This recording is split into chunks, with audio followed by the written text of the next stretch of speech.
एक घटना तन से सरजुदा करने की यहाँ घट चुकी है।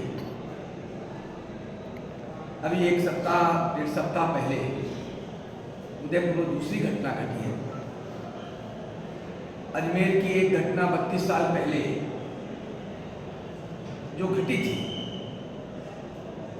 अजमेर दरगाह जो है, दरगाह के खादिमों उसमें सम्मिलित थे और 100 से अधिक मेयो कॉलेज की बच्चियों का शीलहरण हुआ था।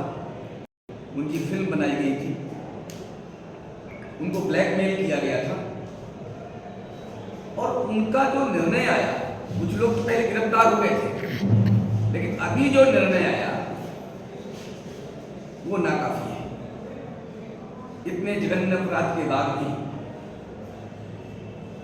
उनको कम से कम फांसी की सजा तो मिलनी चाहिए। और ये राजस्थान की धरती है, ये शांत रही इतने दिन, ये बहुत बड़ी बात है। इसके अतिरिक्त बहुत सारी घटनाएं देश में इस समय घटी हैं। कोलकाता की घटना, वो भी लोगों को जानकारी होनी चाहिए। बांग्लादेश में जो हुआ,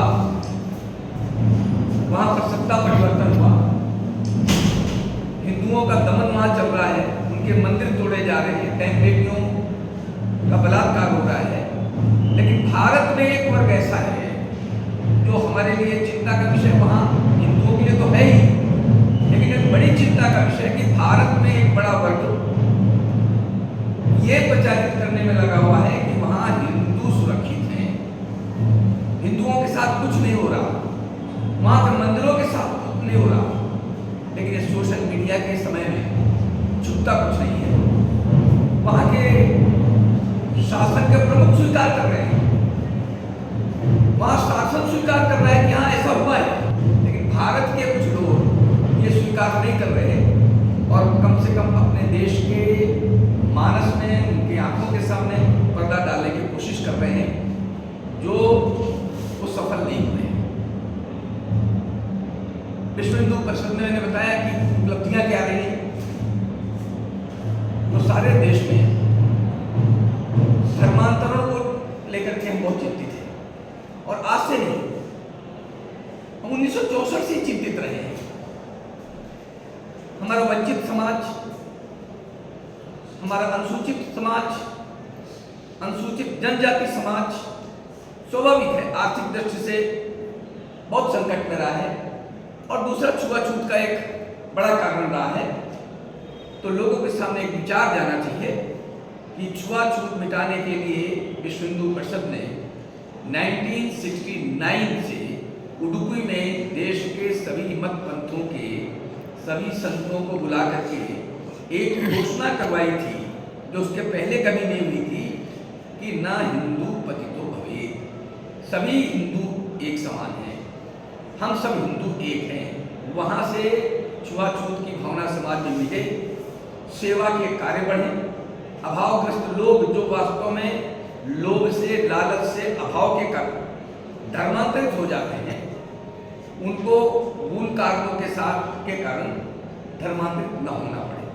और उसका परिणाम, मैं राजस्थान की धरती में बैठा हूँ, ब्यावर में एक बहुत बड़ा प्रकल्प विश्व हिंदू परिषद का चल रहा है, जिसमें 350 विद्यालय हैं, 80 छात्रावास हैं, 100 संस्कार केंद्र हैं और उन कामों के कारण, उनका जो प्रभाव था, उसके कारण 1 लाख से अधिक मुस्लिम स्वधर्म में वापसी कर चुके हैं। और यह परंपरा चालू है, हिंदू धर्म में वापसी चालू है। बांसवाड़ा एक दूसरा प्रोजेक्ट है जिसमें इसी प्रकार की गतिविधियां होती हैं, विद्यालय है, छात्रावास है, संस्कार केंद्र है। यहाँ पर ईसाई धर्मांतरण बड़े परिमाण पर हुआ था, वहां भी लाखों ऐसे हिंदू जो ईसाई बन गए थे, वो वापस स्वधर्म में आ गए हैं, हिंदू बन गए हैं और तब से अब तक वहां पर एक भी ईसाई नहीं बना है। हमारा कहना है कि विश्व हिंदू परिषद ऐसे कामों में लगातार आगे बढ़ रहा है कि जिन कारणों से लोग धर्मांतरण करते हैं वो कारण ही नहीं बचे। है एक बड़ा कारण है, हिंदू शक्ति बढ़ेगी, संगठन खड़ा होगा, शक्ति का संचय होगा, तो निश्चित तौर पर भय का वातावरण तो खत्म हो जाएगा। देश भर में हम 4500 सेवा के केंद्र चलाते हैं। 40 लाख ऐसे हिंदुओं को धर्मांतरित होने से हमने देश भर में बचाया है, जो किसी भी कारण से धर्मांतरित होने वाले थे। 25 लाख ऐसे लोगों को हमने सहयोग किया है, संरक्षण दिया है, जो कहीं न कहीं विपन्नता के कारण इस मुहाने में खड़े थे। 9 लाख लोगों को ऐसे जो धर्मांतरित हो गए थे, मुसलमान बन गए थे, उनको हम स्वधर्म में वापस सारे देश में लाए। बजरंग दल की गतिविधियां आपको ध्यान में है, बजरंग दल की बड़ी गतिविधियां हैं। उनमें अमरनाथ यात्रा आपको ध्यान में रहेंगी, जो चर्चा करने वाले हैं देश के सामने, वो मैं आपको बता रहा हूँ। 1995 में अमरनाथ यात्रा बंद हो गई थी और ये कहकर बंद हुई थी कि आतंकवादियों के कारण अब हम यात्रा नहीं निकलवा सकते। लेकिन बजरंग दल के 51,000 बजरंगियों ने ये कहा कि ये यात्रा हम बंद नहीं होने देंगे, और वो उन्होंने नहीं बंद होने दी, वो आवाज आज तक चल रही है। बजरंग दल वर्ष में 1 लाख यूनिट से अधिक रक्त देता है, लाखों लोगों की जान बचाता है। उसकी उपलब्धियां बहुत हैं। कोरोना काल में जब लोग अस्पताल में थे, घरों से नहीं निकल रहे थे, हमारे बजरंग दल के कार्यकर्ता अस्पतालों में भोजन पहुंचाते थे, अस्पतालों में दवाइयां पहुंचाते थे, घर में किसी की कोई आवश्यकता होती थी वो पहुंचाते थे। हमेशा बलिदान होने के लिए तैयार रहने वाले हमारे बजरंगी देश में इस प्रकार के बहुत ही सामर्थ्यवान काम लगातार करते रहते हैं। इस प्रकार की अनेक उपलब्धियां जो विश्व हिंदू परिषद की अब तक हैं, वो समाज के बीच में हम ले जाएंगे। और सामने जो चुनौतियां हैं, जैसे वक्फ बोर्ड का एक विषय आपके सामने आया है कि जो 2004 तक जिनकी वक्फ बोर्ड की संपत्तियां 4 लाख एकड़ थी, 2024 में आज 9.5 लाख एकड़ केवल इसलिए हैं क्योंकि 2013 में कांग्रेस सरकार ने एक कानून बनाया, और ये कानून बनाया कि वक्फ बोर्ड जिसको ये कह देगा कि ये वक्फ बोर्ड की संपत्ति है, उस पर पीड़ित व्यक्ति किसी मजिस्ट्रेट के पास नहीं जा सकता, पीड़ित व्यक्ति किसी जज के पास नहीं जाता है। अगर उसको बात करनी है तो ट्रिब्यूनल के सामने आना पड़ेगा, और जिसमें केवल मुस्लिम हैं। तो इस प्रकार के बहुत सारे विषय लेकर हम लोग समाज के बीच में जा रहे हैं। 9,000 कार्यक्रम सारे देश में हमने करने हैं, वो 2 तारीख तक करने हैं। क्या लोगों को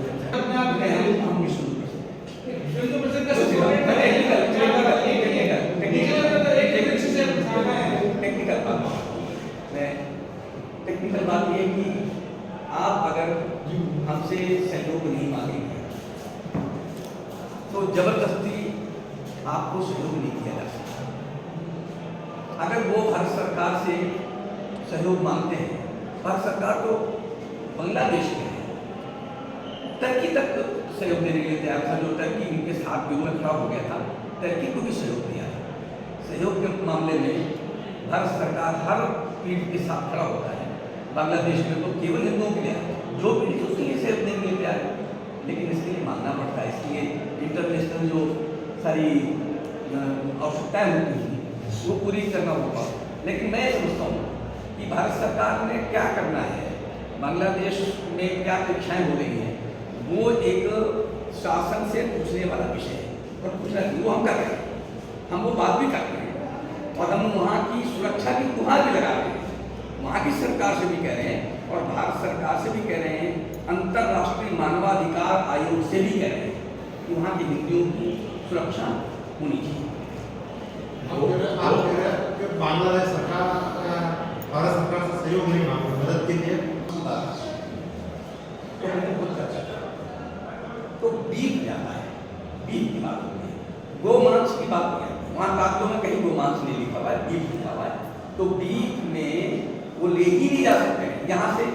जिन गोवंश को काटने का अधिकार क्या है, जो लास्ट एक में पिछले जो संवैधानिक चित्रण है उसमें इतना गोमांस निकल भी नहीं सकता है। गोमांस नहीं जाता है, बीफ जाता है, और बीफ कहते हैं इसका भी। सर आपने वक्फ बोर्ड की बात की, वक्फ बोर्ड को सरकार ने फ्री हैंड दे रखा है, क्रिएट दे रखा, वो उनके अंदर ही वो सब लागू होता है। और हिंदू मंदिरों पर सरकार का कंट्रोल है, इस पर आपका क्या है?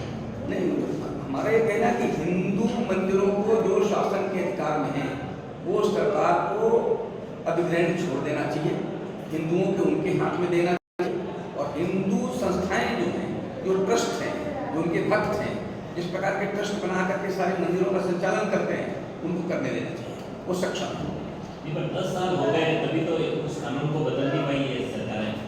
इसका 10 साल हो गए, जो कानून है जिसके तहत हिंदू मंदिरों की राशि गवर्नमेंट लेती है, 10 साल हो गए बीजेपी गवर्नमेंट को, अभी ये तीसरा टर्म चल रहा है, अभी तक क्यों नहीं कर पाए, या आप दबाव नहीं बना पाए बीजेपी पे? नहीं, ऐसा नहीं, हम इस पर दबाव लगातार बना रहे हैं, इस पर वहाँ काम भी हो रहे हैं, इस पर चर्चा भी हो रही है, लेकिन वो कब सामने आएगा समाज के, ये निर्णय कहना चाहिए।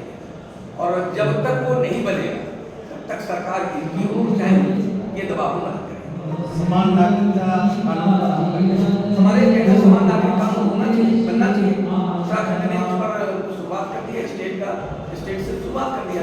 हालांकि हम ये कहते हैं कि ये राष्ट्रीय स्तर पर ये कानून बनना चाहिए, समान कानून बनना चाहिए और किसी के साथ भेदभाव नहीं होना चाहिए। और समान नागरिक कानून अगर देश में आता है तो देश में बहुत सारी अनसुलझी बुद्धियां सुलझ जाएंगी। हमारा जो समाज, हिंदू समाज है, अगर संगठित होकर के, सतर्क रह करके, शक्तिमान होकर खड़ा रहे तो किसी की हिम्मत नहीं है कि वहाँ के समाज के लिए कुछ करे। ये इस्लाम को वो डरपोक लोग हैं, वो मारते हैं, काटते हैं, लेकिन डरपोक लोग हैं। और बहुत देश की बहुत सारी गतिविधियां बता सकते हैं जहाँ पर लोग आगे तो आते हैं, लेकिन अगर आप दम दिखाकर खड़े हो जाएं तो वहाँ ठहरते नहीं, पीछे भागते हैं। चाहे उदयपुर की हो, भीलवाड़ा की हो, हर घटना में ये देखा जाता है कि जो सामने वाले जो संगठन के पास में भी हथियार भी मिल जाएंगे बातें, और तथ्यात्मक रूप से कई बार सामने आ पाई है, लेकिन उसको लेकर ठोस कभी एक्शन कर किसी भी सरकार में क्यों नहीं होगा? देखो ऐसा मैं कहता हूँ कि अगर मैं ताकतवर होऊंगा और मैं संगठित रहूंगा तो उनकी हिम्मत नहीं पड़ेगी हमारे पास। शासन के पास अगर किसी को गिरफ्तार कर लेंगे तो शासन के पास तो एक प्रोसेस है, आपको भी बताया कि न्याय रह जाएगा, न्याय में ये सिद्ध होना है, वो सिद्ध होना है, और कितने साल लगेंगे। प्रधानमंत्री का केस, 2 प्रधानमंत्री यहाँ मार दिए गए, उनका निर्णय कितने दिन में हुआ? सरकार कांग्रेस की थी, उनका प्रधानमंत्री माना गया, जिसके बाद भी निर्णय कितने दिन में हुआ? तो न्यायालय में जाने के बाद तो जितना समय लगता है उतना लगेगा ही। ये घटना हो ही नहीं, ऐसा होना चाहिए ना। सुप्रीम कोर्ट ने एक आदेश दिया है SC/ST कोर्ट में क्रीमी लेयर का, तो समाज में 2 बार हो रहे हैं।